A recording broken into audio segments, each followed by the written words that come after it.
How did early calculus concepts begin? Imagine trying to measure the speed of a car at every moment or find the area under a curving line. Long before computers or advanced math, people wondered how to do this. The story of calculus starts with ancient civilizations trying to understand change and shape.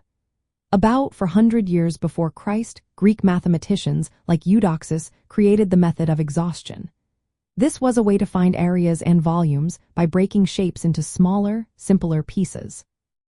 Think of it like filling a shape with tiny squares to get close to its true size.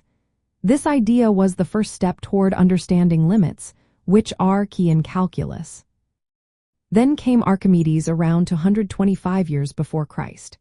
He used the method of exhaustion to find the area of a parabola segment and the volume of a sphere. Archimedes imagined stacking many thin slices of shapes to get closer and closer to the real answer. He also talked about indivisibles, tiny parts that make up a whole, which is similar to what we now call infinitesimal. These ideas showed that you could approximate and then refine to find exact measurements, a core concept in calculus. Other ancient cultures also played a part. The Egyptians used formulas to calculate areas and volumes but didn't write down proofs. Chinese mathematicians independently developed similar methods to find the area of circles and the volume of spheres. In the Middle East and India, mathematicians explored related ideas, like calculating the volume of curved objects. They also started thinking about how things change and how to measure it, even if they didn't call it calculus yet. It was not until the 17th century that calculus officially took shape. Isaac Newton and Gottfried Wilhelm Leibniz are credited with creating it as a unified field. Newton called the idea fluxions, which described how things change at every moment.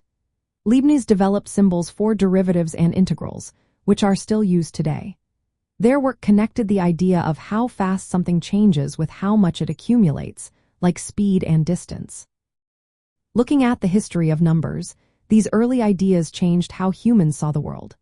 Numbers went from being fixed values to tools that could describe motion and change. Calculus allowed us to understand the natural world better, from planets moving in the sky to objects falling to the ground. It transformed numbers into a language that captures the flow of time, space, and motion, making it a vital part of science and engineering today.